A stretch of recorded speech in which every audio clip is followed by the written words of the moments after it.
जय हिंद दोस्तों, स्वागत है आपका हमारे YouTube channel Allen geography UGC NET JRF में। फ्रेंड्स, जैसा कि आप जानते हैं, यस्टरडे यानी 12 दिसंबर को ज्योग्राफी का पेपर था सेकंड शिफ्ट में, और हम लोगों ने पेपर दिया। और अपने पेपर का स्तर कैसा था इसको हमने कल ही एनालाइज किया था। अगर पूरा ओवरऑल बात किया जाए तो पेपर का जो स्तर था वो मॉडरेट टू टफ लेवल था। इस बार जो पेपर आया है वो अब तक के इतिहास में अगर बात किया जाए, जितने सालों में पेपर हुआ है यूजीसी का, वो थोड़ा सा सिलेबस और वो जो पैटर्न था उससे थोड़ा सा हट के आया है। मुझे ऐसा प्रतीत हो रहा है कि ये पेपर जैसे यूपीएससी का पेपर होता है, यूपीएससी का जो पेपर सेट करने वाले पेपर सेटर होते हैं, उस तरीके के उस टाइप के जो है जियोग्राफर कहें या कहें विद्वान की, उन्होंने पेपर सेट किया। और शायद वो भूल गए कि ये पेपर जो है एक यूपीएससी एस्पिरेंट नहीं देने जा रहा है, बल्कि इसको जो पेपर देने जा रहा है वो एक एमए का स्टूडेंट देने जा रहा है, जो कि एकेडमिक लेवल पे अपनी पढ़ाई करता है। मेरा अब तक का जो मानना था, मेरा जो अब तक का एनालिसिस था वो पेपर में यही था कि बिल्कुल इस तरीके का पेपर नहीं बनना चाहिए। पेपर जब आएगा पूरा तो आप लोग देखेंगे कि जो भी कहता हो कि ये पेपर बहुत ही ईजी था, क्योंकि पेपर हमने भी दिया था। भले ही हमने वहाँ पे सबमिट नहीं किया, लेकिन हमने सारे क्वेश्चन को अच्छे से देखा था। और हमने बस पेपर इसलिए देने गया ताकि जो है कुछ क्वेश्चन को जो मेमोराइज़ किया जा सके, याद किया जा सके, और आप लोगों के लिए आकर उसके बात किया जाए। तो कल जो जैसा कि पेपर हो गया है, और आज हम लोग जो है पूरे पेपर की एनालाइज देखेंगे और एक एक क्वेश्चन देखेंगे, क्योंकि कई स्टूडेंट जो है हमारे रहे हैं हैं भी, जो कि क्या किए हैं कि पेपर कैसे आया था, क्वेश्चन कौन कौन सा आया था। हमारी पूरी टीम ने मिलकर जो 100 क्वेश्चन आए थे उसको अच्छे से जो है एक दूसरे से बात करके, और जो हमने वहाँ पे जो है याद किया, क्वेश्चन को देखा, तो उसके बेस पे जो है हमने तैयार किया है। और हम लोग क्या करने वाले, एक एक क्वेश्चन को देखेंगे और उसके आंसर को जो है ढूंढने का प्रयास करेंगे मिलके। क्योंकि क्वेश्चन अगर देखा जाए तो कह सकते हैं लेंदी बहुत था, टाइम टेकिंग क्वेश्चन था, ठीक है, बार बार आपको स्क्रॉल भी करना पड़ रहा था, और ये सारी समस्याएं थी। भले ही आपको जो है इजी लगा हो, आपका पैसेज इजी लगा हो, लेकिन बाकी सारे क्वेश्चन काफ़ी टफ थे। इसको मॉडरेट टू टफ लेवल पे ही रखा जाएगा, इसलिए मेरे भी बहुत ज़्यादा जाने वाली नहीं है।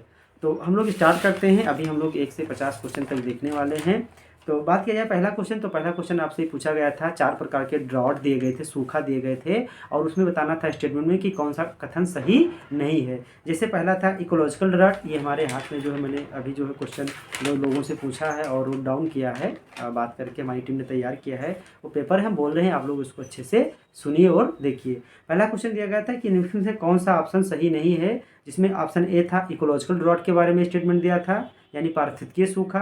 दूसरा था हाइड्रोलॉजिकल ड्रॉट, यानी जो हाइड्रोलॉजिकल सूखा होता है। तीसरा था मीटरोलॉजिकल ड्रॉट, और चौथा था आपका एग्रीकल्चरल ड्रॉट, यानी कृषिगत सूखा। और इसमें चारों में आपको बताना था कि कौन सा ऑप्शन, इसमें कोई 2 ऑप्शन क्या था, राइट था। तो इसमें जो पहला ऑप्शन मुझे लग रहा था, वो मैंने देखा था, तो इकोलॉजिकल ड्रॉट आपका राइट था। बाकी के बारे में अभी कहना क्या है, जल्दबाजी होगी, क्योंकि पूरा का पूरा आपका ऑप्शन याद नहीं आ रहा है। क्वेश्चन तो यही था, आप लोगों ने भी देखा होगा। दूसरा जो क्वेश्चन था उसमें ये पूछा गया था कि कौन सा कथन सही है। पहला ऑप्शन में ये दिया गया था कि पहला स्टेटमेंट दिया गया था कि जो हमारे यहाँ खाद्यान्न फसलों का एरिया है वो लगभग 118 मिलियन हेक्टेयर से बढ़कर 1951 से लेकर 2019 में लगभग 139 मिलियन हेक्टेयर हो गया है। और दूसरा स्टेटमेंट था कि नेट सोन एरिया जो होता है वो हमारे यहाँ इंक्रीज किया गया है। दूसरा क्वेश्चन ये था, ठीक है। तो इसका आंसर भी क्या होगा, ये मुझे लग रहा है एनटीए ही बता सकता है और कोई नहीं बता सकता, इतना फैक्चुअल क्वेश्चन। तीसरा क्वेश्चन पूछा गया था, वो पूछा गया था कि कुछ चक्रवात के जोड़े दिए गए थे, और पूछा गया था कि निम्नलिखित में से कौन सा ऐसा चक्रवात का जोड़ा सही है जिसमें हवाएं सुई जो है घड़ी की सुइयों की अनुकूल दिशा में होता है, यानी जिसमें जो हवा चलती है कौन से ऐसे चक्रवात में जो घड़ी की सुई के अनुकूल की दिशा में होती है। तो उत्तरी गोलार्ध में जो चक्रवात होंगे उसमें जो है ये घड़ी की सुई के अनुकूल दिशा में इनमें हवाएं चलती है, दक्षिण गोलार्ध में इसके विपरीत चलती हैं, ठीक है।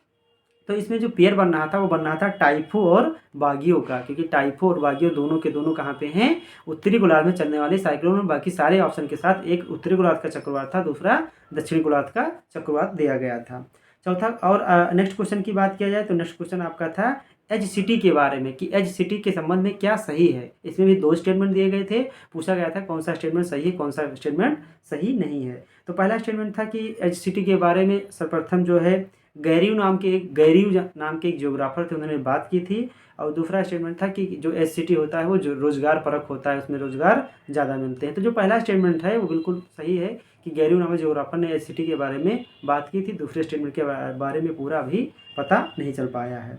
तीसरा और नेक्स्ट क्वेश्चन देखा जाए तो नेक्स्ट क्वेश्चन पूछा गया था आपसे कि जो है कि जो नगरीय वृद्धि होती है, जो नगरों में जो जनसंख्या बढ़ता है और जो क्षेत्रफल बढ़ता है टाइम के रेफरेंस में, समय के संदर्भ में, तो इसको शो करने के लिए किस प्रकार के डायग्राम का प्रयोग किया जाएगा। उसमें ऑप्शन आपका दिया था कार्टोग्राम, एनिमेटेड डायग्राम, आइसोप्लेथ या कोरोप्लेथ। तो इसका राइट आंसर क्या हो जाएगा? इसका राइट आंसर आपका कार्टोग्राम सही हो जाएगा। ठीक है, अगले क्वेश्चन की बात किया जाए तो अगला क्वेश्चन था कि 2011 की जनगणना के अनुसार आपको भारत में जो है कौन सी भाषा ऐसी है जो चौथे नंबर पर सबसे ज़्यादा बोली जाने वाली है। ठीक है, ऑप्शन में आपका क्या था? तेलुगु था, गुजराती था, तमिल था और मराठी था।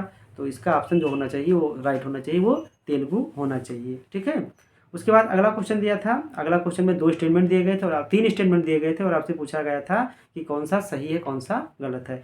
तो पहला क्वेश्चन क्या था कि वर्ल्ड पॉपुलेशन के बारे में क्वेश्चन था। तो पहला स्टेटमेंट इसमें दिया गया था कि वर्ल्ड में जो रूरल पॉपुलेशन है वो अर्बन पॉपुलेशन की तुलना में ज़्यादा है। तो ये बात बिल्कुल क्या है? राइट है। अगला इसी क्वेश्चन में स्टेटमेंट था कि जो चाइल्ड मोर्टेलिटी रेट है वो विकसित देशों में ज़्यादा है विकासशील देशों की तुलना में। तो ये मुझे लग रहा है ये गलत होना चाहिए स्टेटमेंट। और तीसरा है कि जो ग्लोफ होता है यानी जियोलॉजिकल जो आपका ग्लोफ होता है, जिसमें बात किया जाए कि जो ग्लेशियल लेक आउटबर्स्ट जो होता है, ग्लोफ जो होता है, ठीक है, तो ग्लेशियल लेक आउटबर्स्ट जो फ्लड होता है, इसका पूरा नाम है, थोड़ा सा मैं जो है मेमोराइज नहीं कर पा रहा था। तो ये जो होता है इसका संबंध SDG 10 से है, ये आपके ऑप्शन में दिया गया था। तो इसका संबंध SDG 10 से नहीं होना चाहिए, इसका संबंध SDG जो है 13 से यानी 13 से होना चाहिए। ठीक है, तो इसमें जो आपका पहला ऑप्शन है और जो आपका तीसरा ऑप्शन है, ये चौथा ऑप्शन है, ये राइट होना चाहिए इसमें। अगला क्वेश्चन है, अगला क्वेश्चन दिया था स्टेटमेंट की 2 स्टेटमेंट दिए गए थे और पूछा गया था कौन सा स्टेटमेंट सही है कौन सा स्टेटमेंट सही नहीं है। क्वेश्चन क्या था? क्वेश्चन था कि पहला कि जो देवदार और पाइन के वृक्ष होते हैं इससे रेजिन नाम का क्या निकाला जाता है? एक आपको पदार्थ मिलता है। तो ये बात बिल्कुल क्या है? राइट है। उसी में दूसरा स्टेटमेंट दिया गया था कि जो पूर्वी राजस्थान अरावली क्षेत्र है यहाँ पर देवदार के वृक्ष पाए जाते हैं। तो ये बात बिल्कुल गलत है, यहाँ पर देवदार के वृक्ष पाए नहीं जाते। तो इसमें केवल स्टेटमेंट 1 क्या हो जाएगा? सही हो जाएगा। क्वेश्चन नंबर अगला क्वेश्चन दिया था आपको मैच द फॉलोइंग में एक तरफ जनजातियां दी थी, दूसरी तरफ उसके कंट्री का नाम दिया गया था। आपको मिलाना था कि कौन सी जनजातियां किस कंट्री में पाई जाती हैं। एक तरफ तो अगर बात की जाए बेद्दा दिया था, तो बेद्दा कहाँ पे है? श्रीलंका में। एनू कहाँ पे है? जापान में। और एक ऑप्शन में था बर्बर, तो बर्बर कहाँ पे पाए जाते हैं? जो सहारा के ऊपर वाले रीजन यानी अल्जीरिया, उसमें ऑप्शन में था, तो अल्जीरिया इसका मैच हो जाएगा। ठीक है, ये 3 आपको जो है पता थे, एक जो है ध्यान में नहीं आ रहा था कि कौन सा दिया था। अगला क्वेश्चन दिया था कि इकोक्लाइन के बारे में कौन सा जो है सही होगा। तो इकोक्लाइन क्या होता है कि जो एक इकोलॉजिकल अगर बात किया जाए इकोसिस्टम से दूसरे इकोसिस्टम के बीच में जो स्लोप ग्रेडियंट क्रिएट होता है उसी को बोलते हैं इकोक्लाइन बोलते हैं। तो इसका ऑप्शन जो राइट होना चाहिए था वो क्या होना था? इसमें एक ऑप्शन था स्लोप ग्रेडियंट से संबंधित, वही ऑप्शन इसमें क्या होगा? राइट होगा। अगला बात किया जाए तो अगला क्वेश्चन दिया था कि निम्नलिखित में से आपको क्या करना था? ऑप्शन में से असेंडिंग टू जो है डिसेंडिंग ऑर्डर में सेट करना था। 4 जियोग्राफर के नाम दिए गए थे, जिसमें नाम दिया गया था वेबर, फ्रेड, हूबर और इजार्ड का। तो इनको आपको एक क्रम में सेट करना था कि सबसे पहले किसने दिया, सबसे बाद में किसने दिया था, यानी असेंडिंग ऑर्डर में बढ़ते हुए क्रम में। तो सबसे पहले कौन आए? वेबर आए, फिर कौन आए? आपके जो है हूबर, इजार्ड आए, उसके सबसे लास्ट में कौन आए? फ्रेड आए। तो इसका ये सीक्वेंस क्या हो जाएगा? राइट हो जाएगा। नेक्स्ट क्वेश्चन में 2 स्टेटमेंट दिया गया था। पहला था अर्बनाइजेशन के बारे में एक डिफिनेशन दिया गया था और बताना था कि क्या यह डिफिनेशन RE स्मिल्स के द्वारा बोली गई है। दूसरा स्टेटमेंट था जो है अर्बनिज्म के बारे में, शहरीवाद के बारे में, और इसके सामने जो नाम दिया गया था वो दिया गया था एल्ब्रेथ का, और बताना था कि कौन सा सही है। तो एल्ब्रेथ वाला जो है सही है और पहला जो स्टेटमेंट है वो अभी जो है कंफर्म नहीं हो पा रहा है कि सही है या गलत है। आगे बात किया जाए तो आगे जो है एक क्वेश्चन दिया था सॉइल प्रोफाइल से 4 सॉइल प्रोफाइल के नाम दिए गए थे O, A, E और B, और एक तरफ उसकी जो है डिफिनीशन दी गई थी। आपको बताना था कि कौन सा इसमें सही है कौन सा सही नहीं है। ये क्वेश्चन ये आपका दिया गया था। उसके बाद काई स्क्वायर टेस्ट के बारे में एक क्वेश्चन था, अगला क्वेश्चन, और इसमें 4 स्टेटमेंट दिए गए थे। बताना था कि कौन सा स्टेटमेंट राइट है। पहला स्टेटमेंट था कि यह एक पैरामेट्रिक टेस्ट है, तो ये स्टेटमेंट गलत हो जाएगा क्योंकि ये क्या है? नॉन पैरामेट्रिक टेस्ट है। दूसरा था कि it is restricted to nominal order data, तो ये क्या है, रिस्ट्रिक्ट करता है नॉमिनल ऑर्डर डेटा को, यानी कि किसी पैरामीटर पे सेट नहीं होने देता है। तो ये भी लगभग लगभग क्या था आपका, राइट था। और 2 ऑप्शन इसमें पता नहीं चल पा रहे हैं कि इसके बारे में क्या पूछा गया था। इतने लॉन्ग ऑप्शन थे, आप सोच सकते हैं कि क्वेश्चन की डीपली कितना डीप से क्वेश्चन पूछा गया है, और पूछा गया है जो भी इसमें वो कितना टाइम टेकिंग हो सकता था। ठीक है, अगला क्वेश्चन, इसमें भी 2 स्टेटमेंट पूछे गए थे, आपको बताना था कि कौन सा सही है। पहला स्टेटमेंट दिया था कि अर्बन हीट आइलैंड जो होता है वो जो है, उसका मतलब ये है कि जो अर्बन एरिया का टेम्परेचर होता है और रूरल एरिया से क्या होता है, आसपास के क्षेत्रों से, जो उसके अर्बन के एरिया में रूरल एरिया होते हैं, अर्बन के किनारों पर, उसकी तुलना में अर्बन एरिया का टेम्परेचर ज़्यादा होता है। तो ये बात बिल्कुल सही है। और दूसरा स्टेटमेंट था, क्यों ज़्यादा होता है, क्योंकि अर्बन एरिया में बड़े बड़े बिल्डिंगें होती हैं, यहाँ पर मोटर गाड़ियाँ ज़्यादा चलती हैं, इसलिए यहाँ पर टेम्परेचर ज़्यादा होता है। तो ये भी ऑप्शन इसमें क्या था, राइट था। तो दोनों के स्टेटमेंट जो थे इसमें राइट थे। उसके बाद किया जाए अगला क्वेश्चन, तो इसमें अगला क्वेश्चन जो दिया गया था वो दिया गया था, 3 स्टेटमेंट थे आपके, और तीनों में बताना था कि कौन सा स्टेटमेंट सही है। पहला स्टेटमेंट जो है, एक ये दूसरा क्वेश्चन है जो अभी हमने अर्बन वाला बात किया उसके बाद का। पहला स्टेटमेंट दिया था कि 10 अक्टूबर को उत्तरी पश्चिमी जो दक्षिण पश्चिमी मानसून जो होता है इंडिया से कंप्लीटली वापस हो जाता है। तो ये बात बिल्कुल क्या है, गलत है, 10 अक्टूबर तक वापस नहीं होता है। दूसरा स्टेटमेंट था कि जुलाई में 30 डिग्री आइसोथर्म रेखा उत्तर पश्चिमी भारत में पाई जाती है। तो ये स्टेटमेंट राइट है। तीसरा स्टेटमेंट था कि प्रायद्वीपीय भारत में 30 डिग्री जो आइसोथर्म लाइन होती है वो जनवरी में पाई जाती है। तो ये भी बात क्या है, गलत है, केवल इसमें एक ऑप्शन क्या था, राइट था। नेक्स्ट क्वेश्चन फेमिनिज्म के बारे में पूछा, नारीवाद भूगोल के बारे में। इसमें 3 जो स्टेटमेंट दिए गए थे। पहला स्टेटमेंट दिया गया था कि यह सभी पहलुओं पर ध्यान देता है। तो ये बात बिल्कुल राइट है कि यह सभी पहलुओं पर ध्यान देता है। दूसरा स्टेटमेंट था कि यह मात्रात्मक पद्धति पर आधारित है। तो ये बात बिल्कुल गलत है, क्योंकि ये मात्रात्मक पद्धति के यानी मात्रात्मक क्रांति के विरोध में ही ये आया था। तो ये ऑप्शन क्या हो जाएगा, गलत हो जाएगा। और इसके तीसरा स्टेटमेंट दिया था कि ये गुणात्मक पद्धति पर आधारित है। तो ये बात बिल्कुल क्या है, राइट है। चौथा ऑप्शन इसी में था कि फ्रेड ने जो है फेमिनिज्म के बारे में जो है 3 प्रकार, यानी फेमिनिज्म को 3 प्रकारों में बांटकर जो है इसका अध्ययन किया है। तो ये भी बात गलत है, क्योंकि फ्रेड ने ऐसा नहीं किया था, बल्कि एक दूसरे ज्योग्राफर थे, उन्होंने ऐसा काम किया था। तो इसमें जो ऑप्शन जा रहा था वो पहला सही था और तीसरा सही था। तो आप देख सकते हैं एक एक क्वेश्चन में 4 स्टेटमेंट आपके दिए गए थे। ठीक है, इसलिए बहुत सारे यूट्यूबर आपको मिलेंगे जो बताएंगे कि पेपर बहुत ईजी था, जो भी मैंने पढ़ाया। अरे भाई, सब लोग जानते हैं कि फेमिनिज्म को सब लोग पढ़ते हैं, लेकिन किसी को अंदाजा नहीं था कि फेमिनिज्म के बारे में इतना स्टेटमेंट दिया जाएगा। बाकी आप तो सारे क्वेश्चन पढ़े हुए हैं, ऐसा नहीं, लेकिन आप देख लीजिए कि कितने डीपली से इसको दिया गया, क्या उतना ही डीपली में यूट्यूबर पढ़ाते हैं। आप देख सकते हैं अपने आंखों में कि आपकी आंखों में कितने आसानी से धूल झोंका जा रहा है। जब तक आप खुद मेहनत नहीं करेंगे तब तक आपका पेपर नहीं निकलने वाला है, जितना भी मेहनत आप खुद से नहीं करते हैं। तो अगला क्वेश्चन की बात किया है, तो अगला क्वेश्चन दिया था कि वान थ्यूनेन के मॉडल में किसने संशोधन किया था। ऑप्शन था वाल्केनबर्ग ने, जोनासन ने, और ब्लैकबर्ग ने, या एक कोई और ज्योग्राफर था। तो इसका राइट ऑप्शन क्या होना चाहिए, ओलाफ जॉनसन होना चाहिए।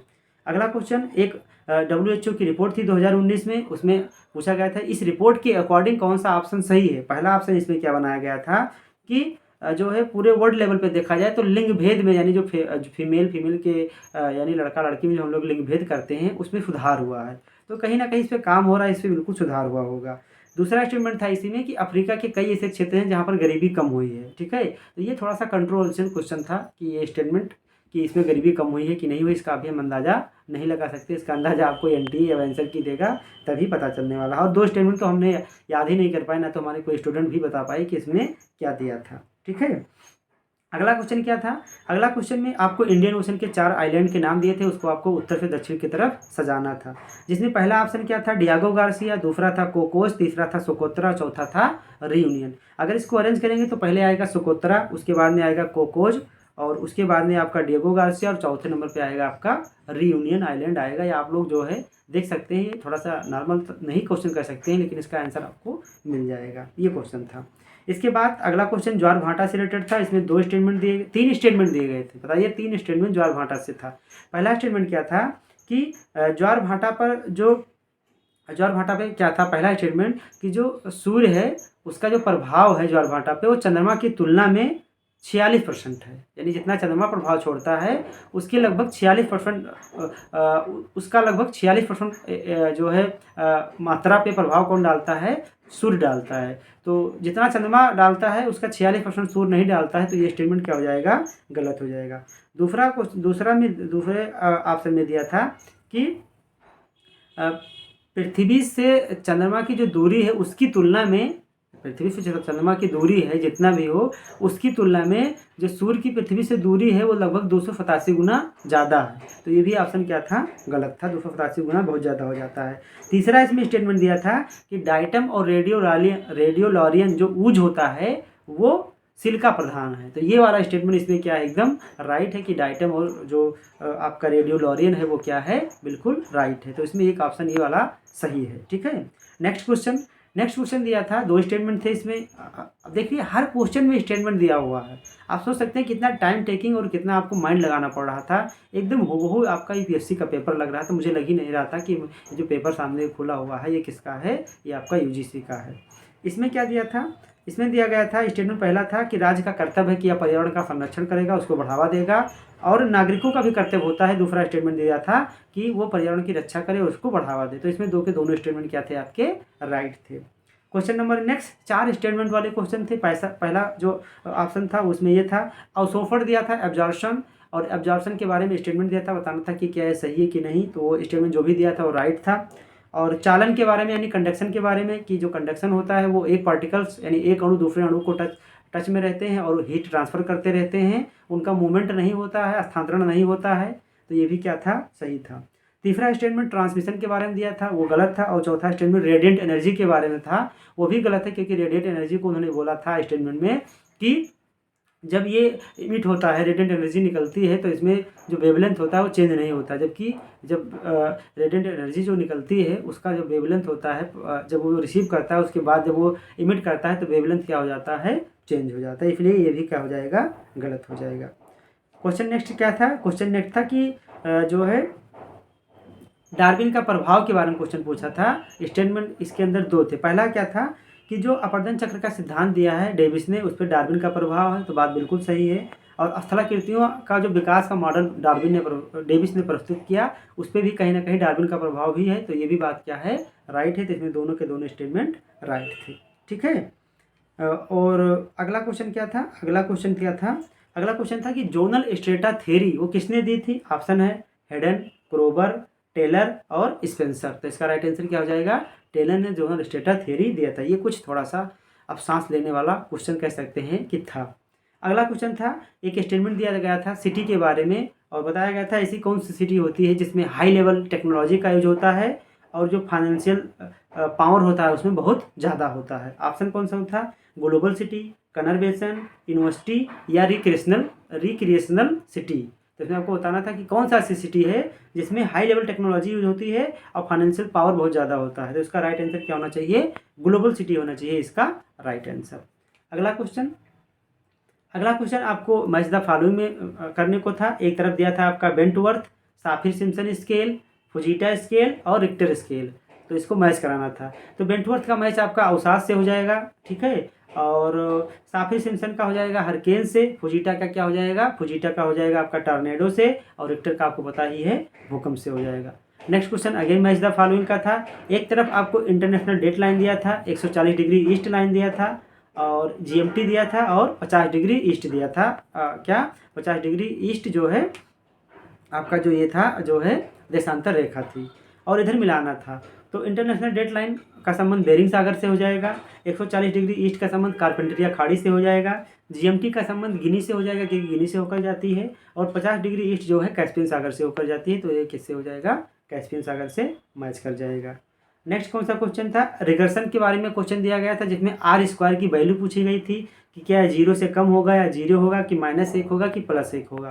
तो ये भी अभी फार्मूला पूरा सवाल सामने नहीं है, तो इसका आंसर बताना बहुत ही जल्दबाजी होगा। क्वेश्चन अगला क्या था, अगला क्वेश्चन पूछा गया था कि निम्नलिखित में से कौन सा इंडस्ट्री नॉलेज बेस्ड इंडस्ट्री थी, उसके बारे में 4 स्टेटमेंट दिए गए थे, जिसमें एक स्टेटमेंट केवल जो है पहला स्टेटमेंट जो था कि जो नॉलेज बेस्ड इंडस्ट्री होता है उसका संबंध जो है फार्मास्यूटिकल इंडस्ट्री से होता है। तो ये बात बिल्कुल सही है, फार्मास्यूटिकल एक प्रकार की नॉलेज बेस्ड इंडस्ट्री होती है। दूसरा ऑप्शन था कि जो टायर 1 इंडस्ट्री होती है वो नॉलेज बेस्ड होती है। तीसरा ऑप्शन था कि टायर 2 इंडस्ट्री जो होती है नॉलेज बेस्ड होती हैं, और एक ऑप्शन बहुत लंबा चौड़ा था वो याद नहीं आ रहा है। तो इसमें से आपको बताना था कि कौन सा इंडस्ट्री नॉलेज बेस्ड है। तो इसमें केवल एक ऑप्शन हमको समझ में आ रहा है कि जो फार्मास्यूटिकल होता है वो नॉलेज बेस्ड होता है। बाकी टायर 1 क्या होता है, टायर 2 अभी आज तक हमने भी जो है इसके बारे में देखना है, देखा नहीं है। नेक्स्ट क्वेश्चन पूछा गया था कि मतदान भूगोल यानी इलेक्ट्रिकल ज्योग्राफी से कौन सा संबंधित है। और ऑप्शन में जो इसके था उसका राइट आंसर ये जाएगा टेलर और सिगमंड फ्रायड जो ज्योग्राफर थे वो मतदान ज्योग्राफर से संबंधित है, बाकी सारे जो है आसपास के थे जो कि अलग के ज्योग्राफर थे। अगला क्वेश्चन एक अनादर स्टेटमेंट था, ये फ्लड आयोग की जो है बाढ़ आयोग की रिपोर्ट थी। इसमें बात किया गया था कि भारत का लगभग 40 मिलियन हेक्टेयर भूमि जो है बाढ़ से प्रभावित है। और अगला क्वेश्चन क्या था कि भारत का जो है 1/3 भूमि लगभग भूस्खलन से प्रभावित है। और एक स्टेटमेंट दिया था कि जो मुंबई और कोलकाता है वो भूस्खलन से ज़्यादा प्रभावित है इन कंपेरिजन टू तूतुकुड़ीन से। तो आपको बताना था कि कौन सा क्या है राइट है। तो ये भी जो है एनटीए के अलावा इसको कोई नहीं जानता है कि भारत का कितना एरिया फ्लड से प्रभावित है, ये कितना कौन सा जो है हेक्टेयर कितना बाढ़ से जो है ग्रसित है, ये एनटीए वाला ही बता सकता है आपको। अगला क्वेश्चन क्या है, हंसी आ रही होगी आप लोगों को, हमको भी क्वेश्चन देख के हंसी आ रही है। अगला क्वेश्चन है कि इसमें 4 कंपनी के नाम दिए गए थे, आपको बताना था कि सबसे अधिक मूल्यवान और सबसे कम मूल्यवान कंपनी कौन सी है। ठीक है, इसमें ऑप्शन में था TCS, HCL, विप्रो और इन्फोसिस। तो सबसे मूल्यवान कंपनी इसमें TCS है, उसके बाद इन्फोसिस है, उसके बाद HCL है और उसके बाद विप्रो है। तो इसका ये क्या हो जाएगा, ऑर्डर हो जाएगा जो कि आपको लगाना था। ठीक है, एक देख रहे हैं क्वेश्चन, मुझे हर क्वेश्चन में यही दिखाई देता है कि ये यूपीएससी का क्वेश्चन है, ना कि हम यूजीसी का क्वेश्चन पढ़ रहे हैं। नेक्स्ट क्वेश्चन आपसे पूछा गया था केल्प फॉरेस्ट के बारे में कि केल्प फॉरेस्ट का संबंध किससे है। बोरियल वन से है यानी टुंड्रा टैगा से है, मरीन से है, ठीक है, या आपका जो है सवाना से है, या आपका मानसून से है। तो इसका राइट आंसर क्या होगा, इसका राइट आंसर होगा मरीन से। ठीक है, अगला क्वेश्चन दिया था कि वर्ल्ड में रिलीजन के बेस पे 4 ऐसे कौन से धर्म हैं जिसका जनसंख्या सबसे ज़्यादा है, आपको डिसेंडिंग ऑर्डर में सेट करना है। ऑप्शन में था ईसाई, हिंदू, मुस्लिम और बौद्ध। तो इसका राइट आंसर क्या होगा, पहले नंबर पे ईसाई, दूसरे पे मुस्लिम, तीसरे पे हिंदू और चौथे पे आपका बौद्ध हो जाएगा। ठीक है, अगला क्वेश्चन फिर मैच द फॉलोइंग था जिसमें 4 इंस्टीट्यूट के नाम दिए गए थे, उनके हेडक्वार्टर को आपको मिलाना था। ऑप्शन क्या था इसमें, एक तरफ था नाफ्टा, नाटो और जो है एशियान और अब था OECD। तो नाफ्टा का मुख्यालय ओटावा में है, नाटो का बेल्जियम की राजधानी ब्रसल्स में है, और आपका जो एशियन का तो पता ही है इंडोनेशिया की राजधानी जकार्ता का में है। OECD का आप गूगल कर लीजिएगा तो आपको पता चल जाएगा। आप जो भी लगाए होंगे क्वेश्चन आपका यही था। आगे क्वेश्चन की बात किया जाए तो अगला क्वेश्चन था एक इंस्टीट्यूट है, एक फ्रेमवर्क समझौता है UN रेड प्लस। ध्यान से सुनिएगा, UN रेड प्लस, इसके बारे में 4 स्टेटमेंट दिए थे, आपको बताना था कि कौन सा सही है। पहला स्टेटमेंट था कि इसकी स्थापना 2001 में हुई थी, तो ये बात बिल्कुल गलत है। दूसरा स्टेटमेंट था कि ये इसका संबंध SDG गोल नंबर 6 से था, ये एनटीए वाला आपको बता सकता है। तीसरा स्टेटमेंट था कि रेड प्लस में प्लस का मतलब क्या है। ठीक है, तो ये भी जो है अभी सस्पेंस में है कि इसका आंसर क्या होना चाहिए। अगला क्वेश्चन था कि कौन सा ऐसा मॉडल है जिस मॉडल के थ्रू हम जो है ये बता सकते हैं, सहयोग दिखा सकते हैं किसके बीच में, प्राइवेट इंस्टीट्यूट के बीच में, गवर्नमेंट इंस्टीट्यूट के बीच में और यूनिवर्सिटी के बीच में, यानी प्राइवेट इंस्टीट्यूट, गवर्नमेंट इंस्टीट्यूट और यूनिवर्सिटी, इन तीनों के बीच में संबंध दिखाना हो तो आप किस मॉडल का प्रयोग करेंगे। तो इसमें एक ऑप्शन जो ये था ट्रिपल हेलिक्स मॉडल, इसका सहारा आप ले सकते हैं, इसका राइट आंसर यही होना चाहिए। अगला क्वेश्चन क्या था, अगला क्वेश्चन था स्टेटमेंट वाला, 2 स्टेटमेंट दिए थे, आपको बताना था कि कौन सा सही है। दिया था कि जो नेट प्राइमरी प्रोडक्ट होता है, ठीक है, NPP होता है, इन्वायरमेंट से संबंधित क्वेश्चन था, वो टेम्परेट फॉरेस्ट में ज़्यादा होता है in comparison to tropical forest के। तो ये तो स्टेटमेंट गलत हो जाएगा। दूसरा था कि जो है जितना बड़ा कोई भी इकोसिस्टम होगा उसकी प्रोडक्टिविटी उतना ही अधिक होगी। ठीक है, तो केवल बड़ा होने से नहीं, इस पर बहुत सारी चीज़ें मैटर करती हैं। तो मुझे लग रहा है ये स्टेटमेंट क्या होना चाहिए, रॉन्ग होना चाहिए। अगला क्वेश्चन पूछा था, दूसरा क्वेश्चन बात किया जाए, क्वेश्चन था कि उच्च अक्षांशों की तुलना में निम्न अक्षांशों में टेम्परेचर ज़्यादा होता है, इस बात को किसने कहा था। ऑप्शन है अनेक्जिमेंडर ने, वारेनियस ने, हिकेटियस ने, थेल्स ने।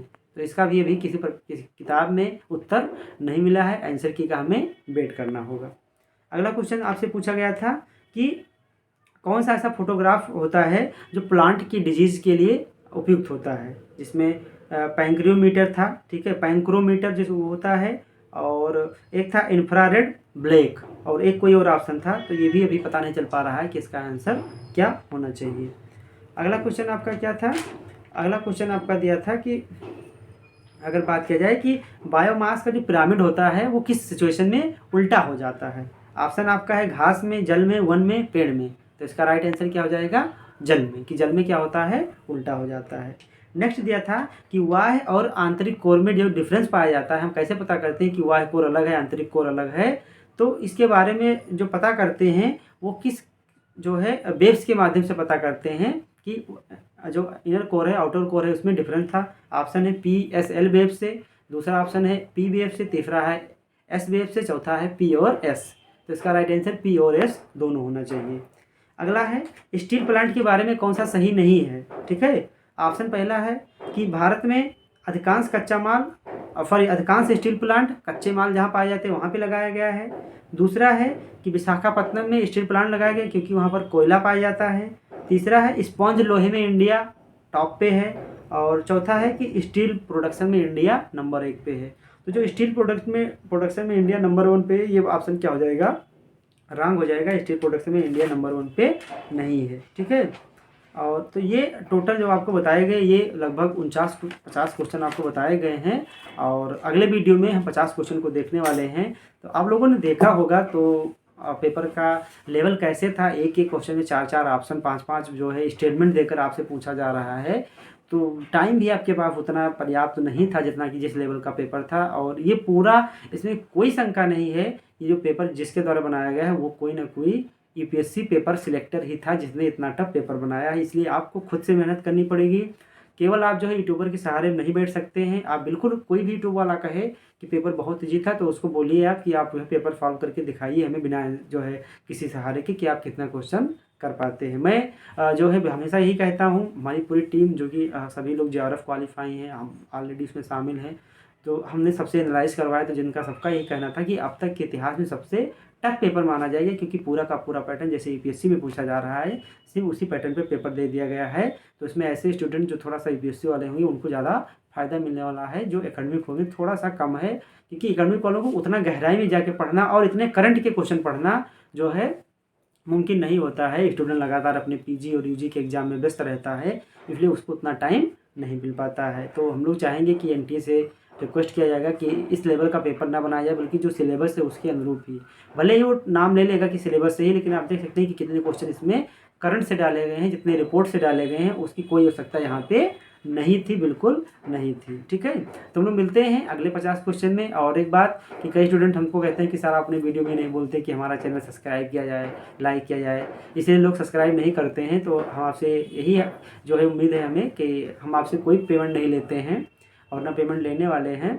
और बस एक ही आपसे जो है रिक्वेस्ट रहती है कि आप जो है चैनल को बिल्कुल सब्सक्राइब कीजिए और इसको शेयर भी कीजिए, ताकि हम यहाँ पर आपको बिल्कुल जेन्युइन कंटेंट देते हैं, जेन्युइन बातें बताते हैं, आपको वही कंटेंट देते हैं, वही चीज़ें पढ़ाई जाती है जो आपके एग्ज़ाम ओरिएंटेड होता है, जो आपके जो है एग्ज़ाम में जिसकी आने की संभावना होती है। कंसेप्चुअल बेस हम केवल ऊपर से पढ़ा के निकलने वाले टीचरों में से नहीं है। इसलिए बिल्कुल आप लोग चैनल को ज्वाइन कीजिए और लगातार इस चैनल पर बने रहिए, आपको बहुत मदद मिलने वाला है। मिलते हैं हम लोग अपने नेक्स्ट वीडियो में जिसमें हम लोग 51 से लेकर 100 क्वेश्चन को ज्योग्राफी का सॉल्व करने वाले हैं। Best of luck.